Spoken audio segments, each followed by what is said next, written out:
Rich dad and poor dad పుస్తకం చెప్పే ఈ 5 విషయాలు. Number 1, financial education. ప్రతి ఒక్కరూ మనీ గురించి, ఇన్వెస్టింగ్ గురించి, అలాగే ట్యాక్స్ గురించి తెలుసుకోవాలి. జాబ్ కోసం చదివే చదువు కన్నా డబ్బు గురించి చదవడం చాలా అవసరం.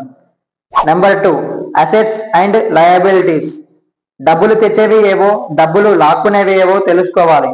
ఎవరికో చూపెట్టడం కోసం లయబిలిటీస్ వెనుక పరిగెట్టకూడదు. Number 3, work for money versus money works. Rat race నుండి బయటపడాలంటే మీరు డబ్బు కోసం, డబ్బు మీకోసం పనిచేసే విధానాన్ని తెలుసుకోవాలి. అప్పుడే ఫైనాన్షియల్ ఫ్రీడమ్ ని పొందగలరు. Number 4, take risk and embrace. Risk చేసి బిజినెస్ పెట్టండి. ఓడిపోతానేమోననే భయం ఎప్పుడు పేదవానిగానే మిగుల్చుతుంది. సంపాదించిన డబ్బును దాచుకోకుండా ఇన్వెస్ట్ చేయండి. Number 5, mindset shift. Rich people అవకాశాలపై ఫోకస్ పెడితే పూర్ పీపుల్ అడ్డంకులపై ఫోకస్ పెడతారు. సంపాదన అవకాశాలతో పెరుగుతుంది, శాలరీలతో కాదు. నెంబర్ 6, నా కొన్ని ఫాలో అవ్వండి, మరిన్ని విషయాలు తెలుసుకోండి.